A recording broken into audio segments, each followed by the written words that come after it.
Welcome to literature exam insights. तो आज की इस वीडियो में मैं कवर करूँगा मेरे ही लिखे हुए नोट्स को, और जो कि किसी भी एग्ज़ाम में, चाहे वो पीजीटी, टीजीटी या KBS TGT, KBS PGT, NBS TGT या पीजीटी में, ये सारे राइटर्स पूछे जाते हैं। और इसमें जो है सभी प्रीवियस ईयर क्वेश्चन पेपर को कवर किया गया है। और कुछ क्वेश्चंस मैंने इसमें यूजीसी नेट में जो पूछे गए हैं उसको भी इसमें मैंने लिया गया है। ये बहुत ही शॉर्ट एंड क्रिस्प नोट्स हैं, शॉर्ट एंड क्रिस्प नोट्स हैं। तो आप लोग जो है इसको अंत तक देखिएगा, और मतलब कि आपको लगेगा कि हाँ, ये क्वेश्चन बार बार रिपीट भी हुए हैं। ठीक है, तो चलिए शुरू करते हैं। तो पहला क्वेश्चन जो है वो है, ग्लोब एंड रोज थिएटर्स, ये Globe and Rose theatres belongs to Shakespeare. तो Globe theatre and Rose theatre जो है वो शेक्सपियर से बिलोंग करते हैं। दूसरा है सेक्स, यहाँ शेक्सपियर, ठीक है, Shakespeare has only heroines, Shakespeare has only heroines, ये कथन किसका है? ये रस्किन का है। ठीक है। तीसरा है ब्रेविटी, मतलब ब्रेविटी मतलब क्या होता है? Brief is the soul of wit, brevity is the soul of wit, ये हैमलेट ने कहा था। हैमलेट में कहा गया है पोलोनियस के द्वारा। ठीक है, हैमलेट में पोलोनियस के द्वारा कहा गया है। अगर हम हैमलेट के पब्लिकेशन की बात करें तो ये रिटन या जो भी है, तो ये 1603 में रिटन ऑफ पब्लिकेशन हुआ है। एक्ट टू सीन टू में ये पोलोनियस कहता है कि brevity is the soul of wit. और शेक्सपियर के जो प्लेज हैं वो किस में है? सब आयम्बिक पेंटामीटर में है। फिर नेक्स्ट है thou art free, thou art free, we ask and ask, we ask and ask by Arnold to Shakespeare. ठीक है, दाउ आर्ट फ्री, दाउ यहाँ दाउ रेफर किया है किसको? शेक्सपियर को। कौन कह रहा है ये? मैथ्यू अर्नोल्ड कह रहे हैं। किसको कह रहे हैं? शेक्सपियर को कह रहे हैं कि thou art free, we ask and ask by, ये किसके किस में ये लाइन कहाँ कहाँ से ली गई है? ये line thou art free, we ask and ask, ये लाइन ली गई है अर्नोल्ड के, अर्नोल्ड ने लिखा है शेक्सपियर। ठीक है, तो यहाँ से ये लाइन ली गई है। ठीक है, नेक्स्ट हमारा है 1599 में। ओके, तो नेक्स्ट क्वेश्चन की तरफ चलते हैं हम। 1599, द ग्लोब थिएटर कब बना था? वो 1599 में बना था। फिर 1613 में आग लगने की वजह से by fire globe theatre was destroyed. ठीक, फिर उसको रीबिल्ड किया गया। कब रीबिल्ड किया गया? 1614 में। ठीक, 1614 में उसको फिर रीबिल्ड किया गया। एंड फिर बाद में उसे 1642 में, जैसे पता है आपको, सब सारे मतलब कि जो है थिएटर्स वगैरह, एंटरटेनमेंट वगैरह क्लोज कर दिया गया था। ये रिस्टोरेशन पीरियड की बात है ना, उसी में जो है। फिर शेक्सपियर्स ग्लोब, ये 1997 में, ये बहुत ही मॉडर्न शेक्सपियर ग्लोब है, ये जो है 1907 में बना था। शेक्सपियर्स नोटेबल ड्रिंकर्स, शेक्सपियर्स के ड्रामाज में, मतलब प्लेज में आपको जो मतलब कि ड्रिंकर्स देखने को मिलेंगे, बेवड़े मिलेंगे, वो आपको एक तो फाल्स्टाफ मिलेगा और एक टॉबी बेल्च मिलेगा। फाल्स्टाफ मेरी वाइफ्स ऑफ विंडसर, और Henry fourth part one part two ना। और टॉबी बेल्च किस में है? टॉबी बेल्च किस में है? कमेंट करके बताइएगा। Not of an age but for all time, Ben Jonson ने शेक्सपियर को प्रेज करते हुए लिखा है कि he is not of an age but for all time. ठीक, okay. The gods is used 26 times in King Lear, King Lear में जो है, जो द गॉड्स वर्ड है, ये टोटल 26 बार यूज हुआ है। ठीक है, okay. Keats negative capability, the term negative capability जो कि कीट्स ने दिया है, वो किसके लिए दिया है?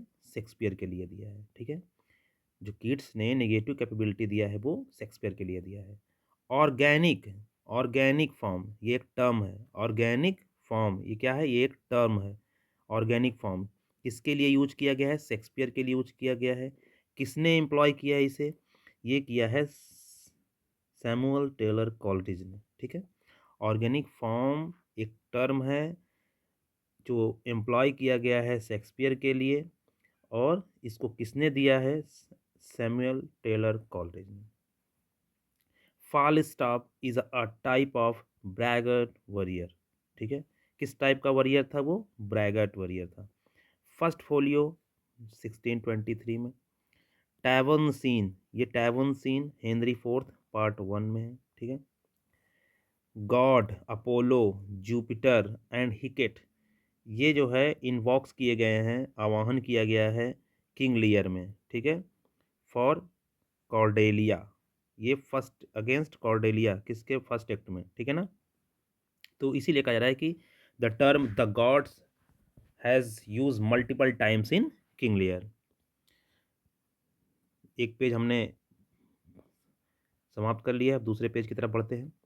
तो ब्रीफ मास्क जो है, ब्रीफ मास्क, ब्रीफ मास्क जो है उनका सिम्बेलिन और द विंटर्स टेल, ठीक है।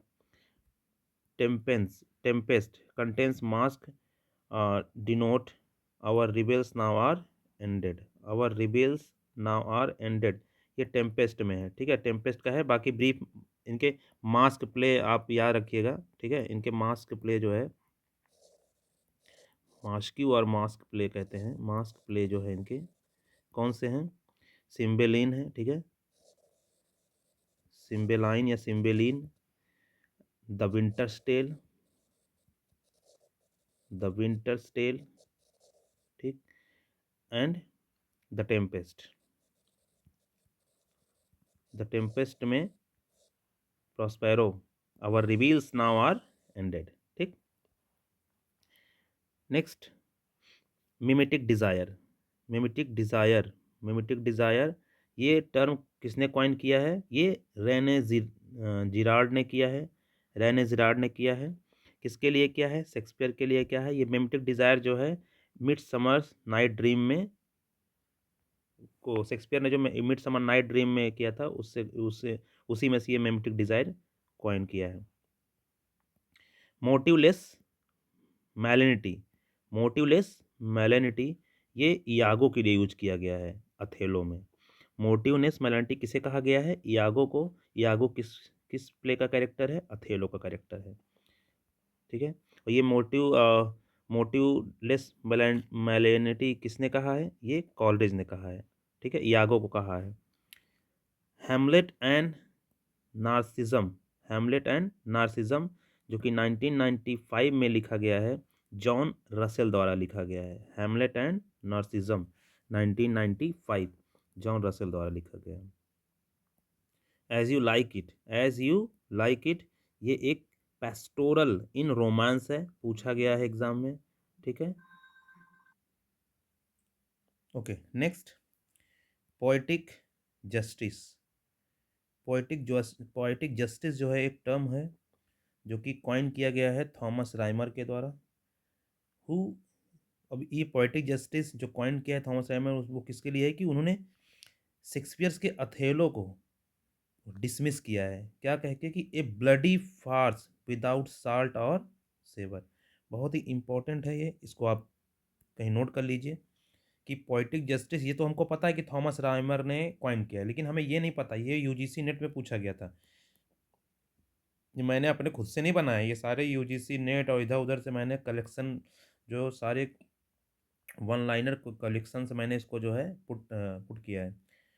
तो थॉमस राइमर जी ने जो है पोएटिक जस्टिस को कॉइन किया। और किस लिए कॉइन किया? उसने कहा कि जो शेक्सपियर के अथेलो है, शेक्सपियर का जो अथेलो है, उसको मैं डिसमिस करता हूँ क्योंकि this was a bloody farce without salt और सेवर। आई होप आपको ये समझ में आ गया होगा। नेक्स्ट, हम क्वेश्चन की तरफ बढ़ते हैं। शेक्सपियर्स रोमांस प्ले, अब मैंने इसे शॉर्ट में लिखा है तो ठीक है। शेक्सपियर्स रोमांस प्ले की बात करें तो जो पेरिक्लिस है 1607, Cymbeline 1609, winter's tale 1610, Tempest 1630, Shakespeare and the stoicism of Seneca, Shakespeare and the stoicism of Seneca, ठीक है। इलियट, ये क्या है, हाँ ये Shakespeare and the stoicism of Seneca, ये नेक्स्ट क्वेश्चन है, ठीक है। सॉरी सॉरी, थोड़ा मतलब कि फ्लो खराब हो गया। शेक्सपियर्स रोमांस प्ले जो है, Pericles 1607, Cymbeline 1609, Winter's Tale 1610 and the Tempest 1613, ठीक है। Next question, Shakespeare and the stoicism of Seneca. तो Shakespeare and the stoicism of Seneca, Shakespeare and the stoicism of Seneca जो है, ये लिखा है इलियट ने, ठीक है। ये लिखा है इलियट ने, ठीक है। किसने लिखा है ये? इलियट ने लिखा है। Henry sixth, Henry sixth with Richard third, Henry sixth with Richard third, ये एक टेट्रालॉजी है ना। हेनरी सिक्स्थ रिचार्ड थर्ड के साथ, हेनरी सिक्स्थ का पार्ट वन पार्ट टू और रिचार्ड थर्ड, ये जो है तीन प्ले हैं, ठीक है ना। तीन प्ले हैं, Henry sixth one and two and Richard third. तो पहला, दूसरा और तीसरा, ठीक। ये क्या है? इसको हम टेट्रालॉजी बोलते हैं, ठीक। Okay, next question, Shakespeare's tragedy 1904, ये किसने लिखा है? एसी ब्रैडली ने लिखा है। मच एडो अबाउट नथिंग, ये एक कॉमेडी ऑफ मैनर्स है। मच एडो अबाउट नथिंग, एक कॉमेडी ऑफ मैनर्स है। Jane Austen is called, Jane Austen is called lady Shakespeare, Jane Austen is called lady Shakespeare by Macaulay. Jane Austen को हम lady Shakespeare के नाम से जानते हैं, ठीक है। किसने कहा? ये मकॉले ने कहा है। अब हम धीरे धीरे अपने तीसरे पेज की तरफ बढ़ रहे हैं। Shakespeare's five act structure 1947 by T W Baldwin, ठीक, T W Baldwin. Shakespeare's five act structure, Shakespeare's five act structure, जो कि 1947 में लिखी गई है, वो किसके द्वारा लिखी गई है? टी डब्ल्यू बाल्डविन के द्वारा। Milton's first, Milton's first publish poem in English on Shakespeare, ठीक है। तो याद रखिएगा, शेक्सपियर के लिए दो लोगों को याद रखिएगा। देखो, शेक्सपियर पे दो लोगों ने पोएम लिखी है। एक शेक्सपियर पे लिखा है मैथ्यू अर्नोल्ड ने, ठीक, मैथ्यू अर्नोल्ड ने लिखा है शेक्सपियर, नाम ही उसका मतलब पोएम का टाइटल ही शेक्सपियर है। और जो मिल्टन ने पहली बार, जो उनकी पहली पब्लिश पोएम है इंग्लिश में, बाकी वो ग्रीक लैटिन में लिखते थे, तो वो ऑन शेक्सपियर है, ठीक है। On Shakespeare, on Shakespeare, John Milton, 1630 में। On Shakespeare, John Milton, only Shakespeare, मतलब केवल शेक्सपियर, अर्नोल्ड ने लिखा है, ठीक। ये बहुत ही इंपॉर्टेंट क्वेश्चन है, इसको आप याद रखिएगा। Be not afeard, the isle is full of noises, sound and sweet airs that give delight and hurt not. Act three scene two में कैलिबन के द्वारा ये कहा जाता है, ये टेम्पेस्ट का कैरेक्टर है Caliban. Miscellaneous Observations on the Tragedy of Macbeth 1745 by Samuel Johnson, very famous Shakespearean criticism. Samuel Johnson was a very famous Shakespearean criticism who wrote Miscellaneous Observations on the Tragedy of Macbeth, which is written in 1745. The Gilded Age. The Gilded Age. This is a tale of today. The subtitle of The Gilded Age is A Tale of Today, which is written in 1873 novel by Mark Twain and Charles Dowley. Where is title taken from Shakespeare's King's Own 1595. So King's Own 1595, Shakespeare ने जो Kings on लिखा था, उसमें से ये title लिया गया है, द गिल्डेड डेज। इसका सब टाइटल है a tale of today. Hardy's under the greenwood tree, Hardy का जो under the greenwood tree है, under the greenwood tree है, वो taken from as you like it, act two scene 5, very very important, ठीक है। Next, Nathaniel Hawthorne's twice told tales, this is short story. Nathaniel Hawthorne's Twice Told Tales. This is a short story. Title taken from Shakespeare's the life and death of king John 1595। तो king John जो है उससे आपको दो चीज़ें याद रखनी है। पहली कि the gilded age a tale of today, वो मार्क ट्वेन के द्वारा लिखा गया है, इसका टाइटल किंग जॉन से लिया गया है। दूसरा नथानियल हॉथॉर्न्स, वो ट्वाइस टोल्ड टेल्स, एक शॉर्ट स्टोरी है जिसका टाइटल जो है शेक्सपियर के किंग जॉन से लिया गया है, एक थीन सीन 4। अराउंड द मूर नामक कैरेक्टर जो है टाइटस एंड्रोनिकस में है। अराउंड द मूर जो है एक कैरेक्टर का नाम है, वो टाइटस एंड्रोनिकस में है, लेकिन अगर मूर ऑफ वेनिस की बात करें तो वो अथेलो में है। भाई मूर ऑफ वेनिस अथेलो कहा जाता है, तो याद रखिएगा। Matthew Arnold said about Keats, Matthew Arnold ने किड्स के लिए कहा है कि he is with Shakespeare. Shakespeare and the stoicism of Seneca, this is a well known essay of T S. Eliot. Threnody, threnody क्या होता है? थ्रेनोडी एक तरह से आप ये कह सकते हैं कि फ्यूनरल सॉन्ग है ना, किसी के मरने पे फ्यूनरल सॉन्ग है ये। तो ए लैमेंट स्पोकन और sung on the occasion of a funeral, this is Shakespeare's the Phoenix and the Turtle 15 lines threnody. जैसे एग्जाम्पल शेक्सपियर्स के, आप the Phoenix and the Turtle, ये एक क्या है? थ्रेनोडी है। थ्रेनोडी क्या होती है? फ्यूनरल सॉन्ग होता है। तो the Phoenix and the turtle जो है वो 15 लाइन की थ्रेनोडी है, किसके द्वारा लिखी गई है? शेक्सपियर के द्वारा। ठीक है, नेक्स्ट हम बात करेंगे वर्ड्सवर्थ की। वर्ड्सवर्थ अब हमारे टीजीटी और पीजीटी दोनों के लिए इम्पोर्टेंट है, और रोमांटिक राइटर्स की शुरुआत वर्ड्सवर्थ से होती है। इन्होंने मैनिफेस्टो ऑफ रोमांटिसिज्म लिखा, मैनिफेस्टो ऑफ रोमांटिक्स लिखा है। तो इनका जो लिरिकल बैलेट्स है, तो ये सारे पेपर के लिए, सारे एग्जाम के लिए इनके 1 से 2 क्वेश्चन टकराई जाता है। और विशेषकर जो टीजीटी है, टीजीटी में तो ये आपके शेक्सपियर और वर्ड्सवर्थ जो है ये मेन राइटर्स हैं। ठीक है, शेक्सपियर, वर्ड्सवर्थ और मिल्टन एंड जॉन गाल्सवर्थी।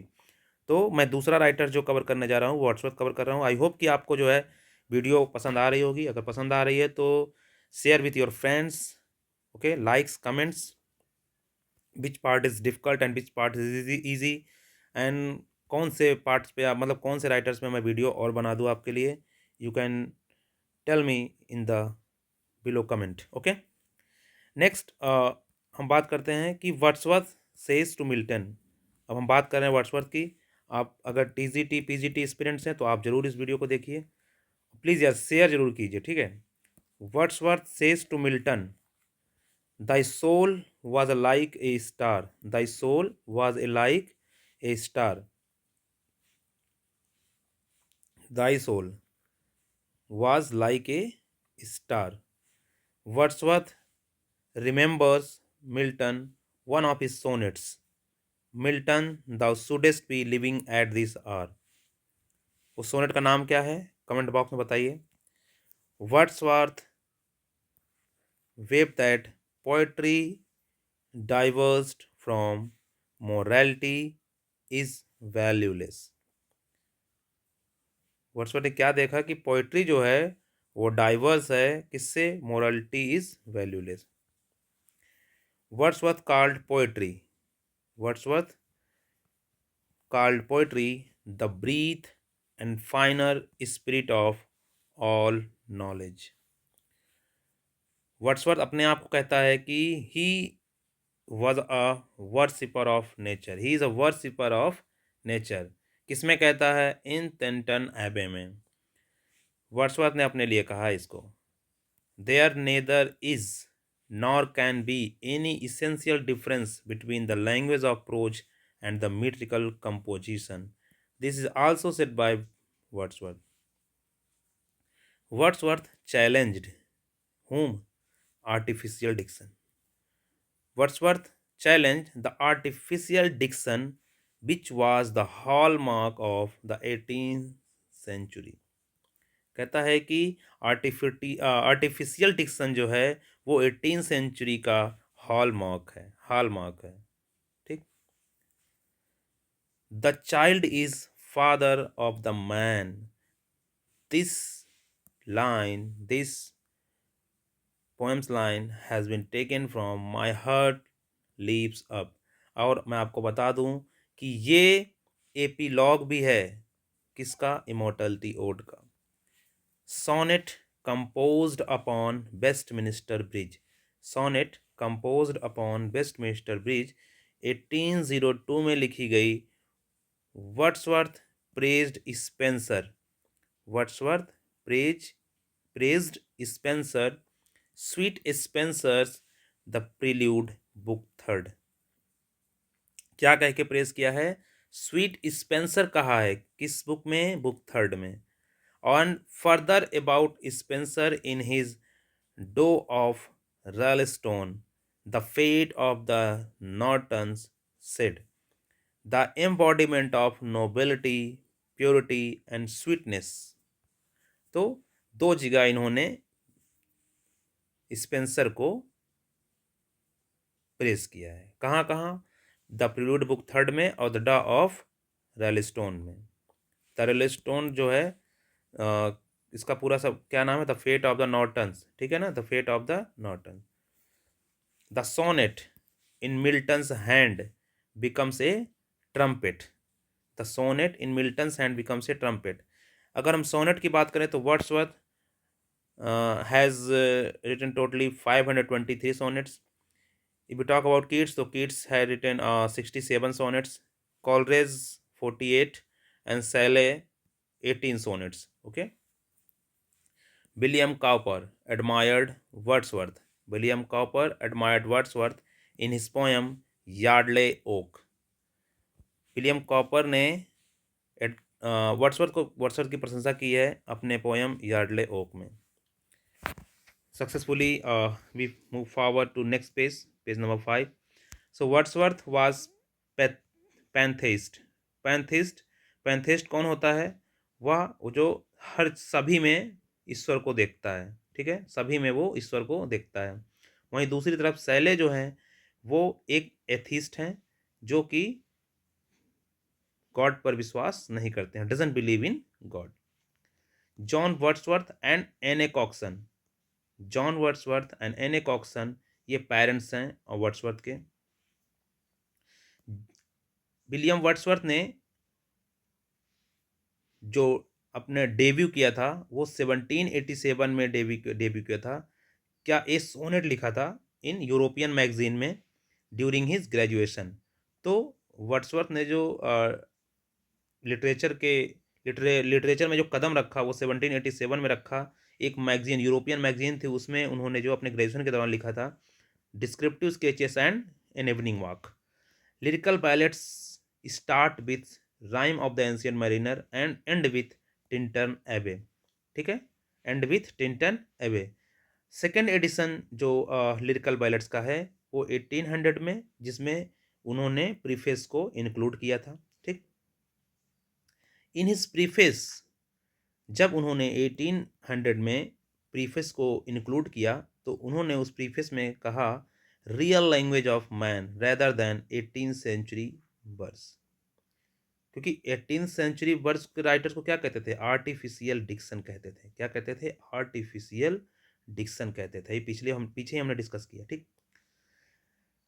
तो इन्होंने कॉमन मैन की बातें कही। कॉमन मैन के जो हमारी लैंग्वेज है वो कैसे होनी चाहिए? आम आदमी को समझ में आनी चाहिए। The borderers a verse tragedy, ये 1795 से 97 में इसका जो है टाइम स्पैन याद रखिएगा। His only play, the border जो है वर्ड्सवर्थ का केवल मतलब इकलौता एक ऐसा प्ले है, ठीक है, जिसकी सेटिंग कहाँ है?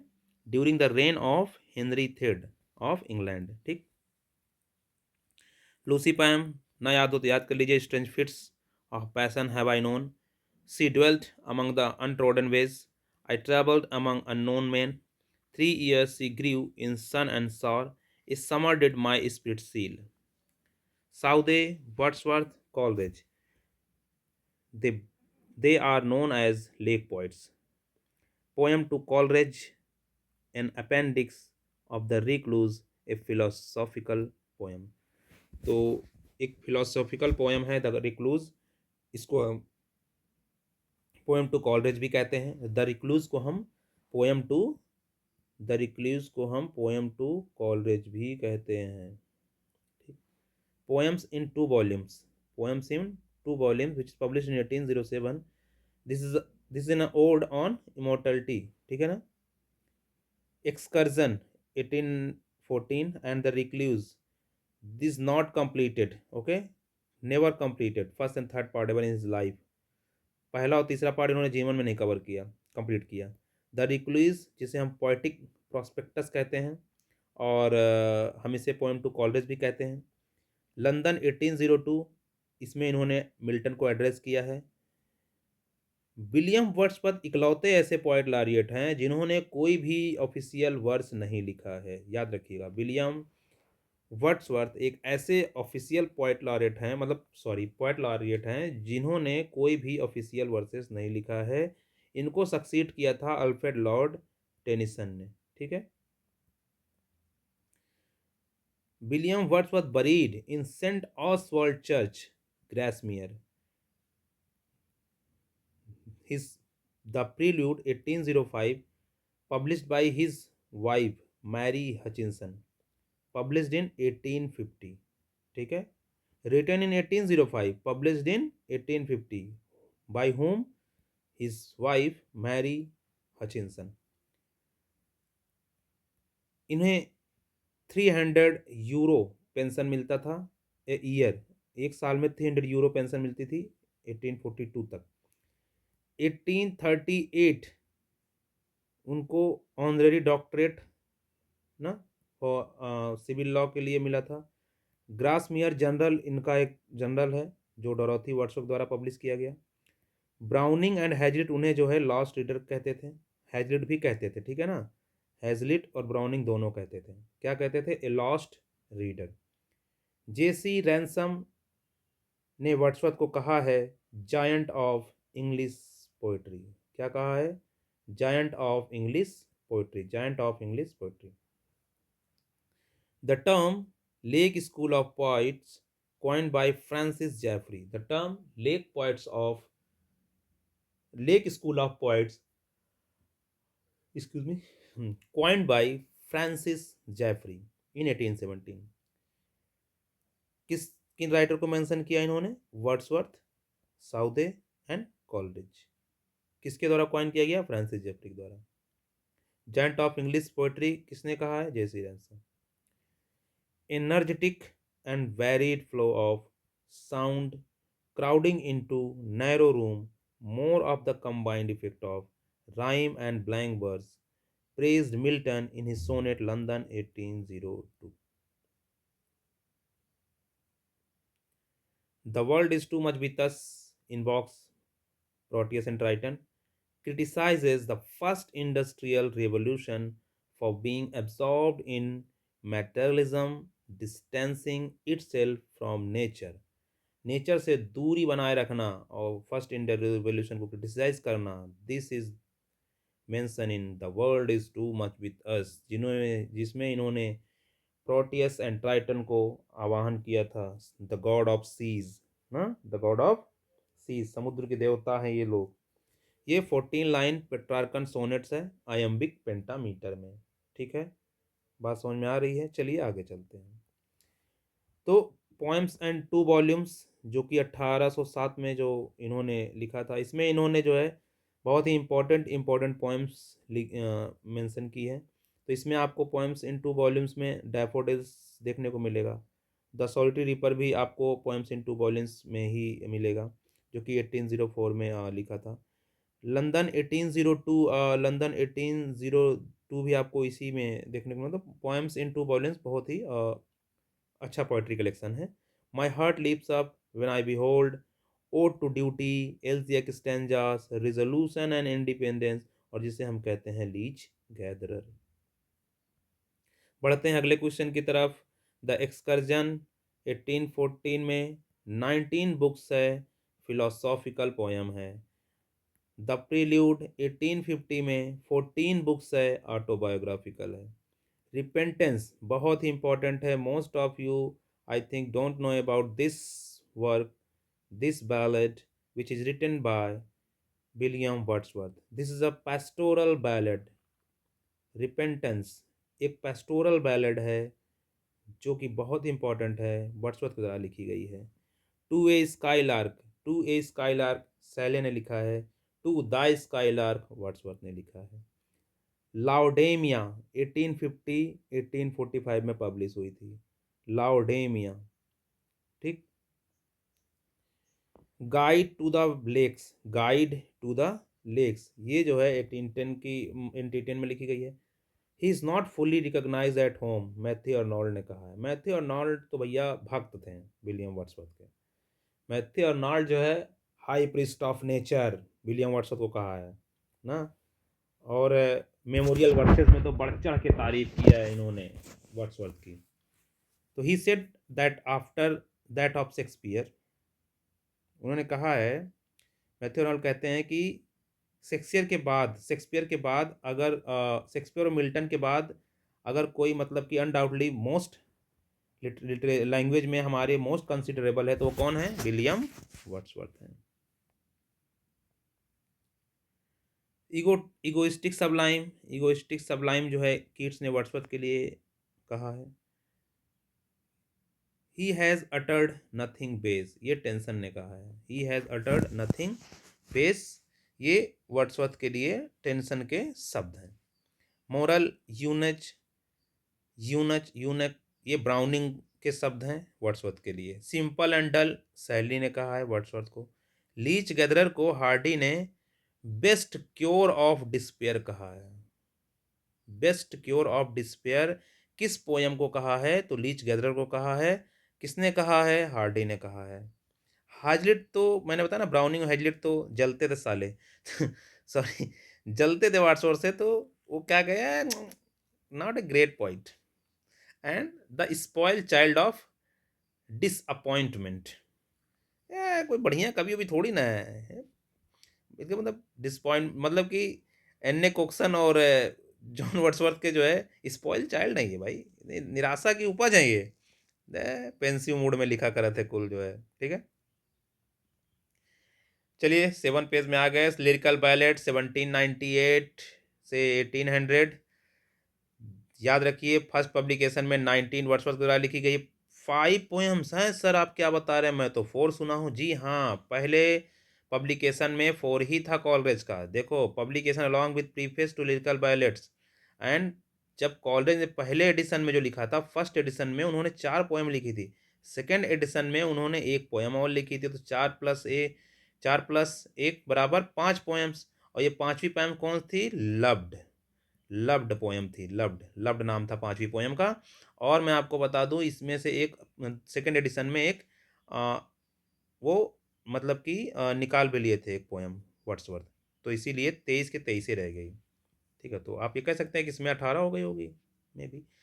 Another edition was published in 1802. Lyrical Ballads 1802 Wordsworth added an appendix, Poetic Diction, in which he expanded the ideas set forth in the preface in 1802. The Convict omitted poem.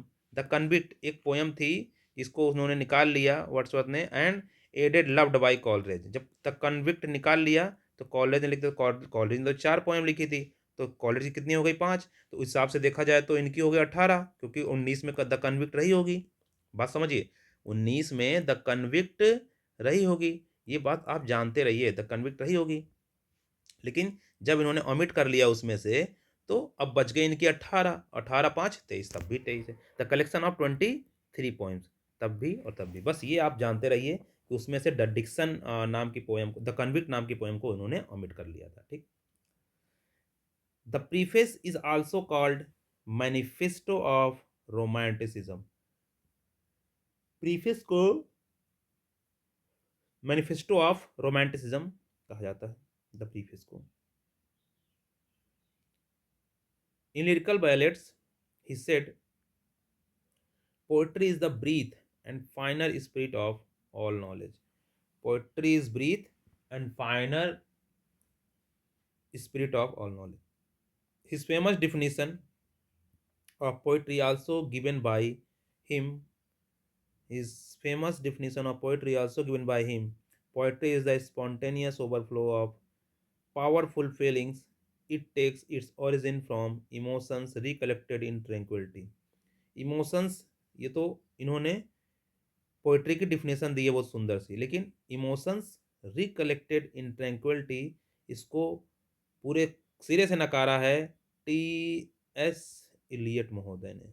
ऐसा कुछ नहीं है, ये शांति में इमोशन फिमोशन शांति में recollect नहीं होता है। Michael Ruth the brothers appeared in 1800 edition lyrical ballads. Lyrical ballads के 18 सेकेंड एडिशन में Michael Ruth and brothers appear हुए हैं। Nature never did betray the heart that loved her. Nature never did betray the heart that loved her. Rest and be thankful. William Wordsworth का quote है। Come grow old with me, the best is yet to be. Bliss if was in that dawn to be alive, but to be young was very heaven. ये सारी जो है nature never did betray इसी की line है, little birds में लिखी। सब इंपॉर्टेंट कोट्स हैं, ये सब याद रखिएगा। किसके हैं सब? विलियम वर्ड्सवर्थ के हैं। ओड इमोर्टलिटी 1807, पिंडारी कोड है 11 स्टैंजर्स में। लास्ट लाइन जो है इमोर्टलिटी ओड की है, thanks to human heart by which we live, thanks to the tenderness its joys and tears, to me the meanest flower that blows can give thought that it after lie too deep for tears. Preface to lyrical ballads एक ऐसे है, इसकी जो opening line है वो आप preface to lyrical ballets की जो ओपनिंग लाइन्स है उसको थोड़ा ध्यान से सुनिए। The first volume of these poems, the first volume of these poems has already been submitted. कह रहे हैं कि पहले वॉल्यूम जो था उनकी पोएम मैंने ऑलरेडी सबमिट कर दिया है टू जनरल परयूजल। ठीक है। It was publish as an experiment which I hoped might be of some use to ascertain how far, by fitting to metrical arrangement, a selection of the real language of men, ठीक, the real language of a man, in a style of vivid sensation, in A style of vivid sense. Vivid sensation के अलावा आप जो है language of simple real आदमी की भाषा, ये विविड सेंसेशन सेंसेशनल लैंग्वेज नहीं चाहिए। The sort of pleasure and the quantity of pleasure may be imparted which a poet may rationally endeavour to impart. तो I have declined to enter regularly upon this defence. Wordsworth. In preface, he discusses what the poet is, what the poetry is, what the language of poetry is. Poet क्या है, poetry क्या है, और poetry की language क्या होनी चाहिए। The prelude और पोएम टू कॉलरेज 1850, चाहे द प्रिल्यूड कहो या पोएम टू कॉलरेज कहो 1850 में। द प्रिल्यूड में आपको 14 बुक्स देखने को मिलेंगी, जिसमें पहला बुक्स इंट्रोडक्शन है, दूसरा स्कूल टाइम है, तीसरा रेजिडेंस इन कैम्ब्रिज है, चौथा समर वैकेशन के बारे में है, पांचवी बुक का टाइटल ही बुक्स है। ठीक है। छठी बुक्स जो है वो कैम्ब्रिज एंड द आल्प्स है, सातवीं जो है रेजिडेंस इन लंदन है, आठवीं love of nature and man है, नाइन्थ बुक जो है वो रेजिडेंस इन फ्रांस है, 10th residence in France continue, France concluded, 12th imagination and taste how impaired and restore, imagine and taste how impaired restore continue, and 14th book is conclusion. ठीक, I hope आपको बोरियत महसूस नहीं हो रही होगी। ठीक है, वीडियो लंबी हो रही है लेकिन ये आपका क्विक रिवीजन है, आपका जो क्विक रिवीजन है टीजीटी पीजीटी के लिए। ठीक है, सो फेमस जो कोट है द प्रिल्यूड में वो है, bliss was in it that dawn to be alive but to be young was very heaven. ये फ्रेंच रिवॉल्यूशन के ऊपर लिखी गई है। जब लोग फ्रेंच रिवॉल्यूशन से वहाँ की पब्लिक एकदम त्रस्त थी तो उन्हें जो सुकून की ज़रूरत थी, तो उन्होंने इस कोट्स का निर्माण किया, इस कोट्स को लिखा उन्होंने ना।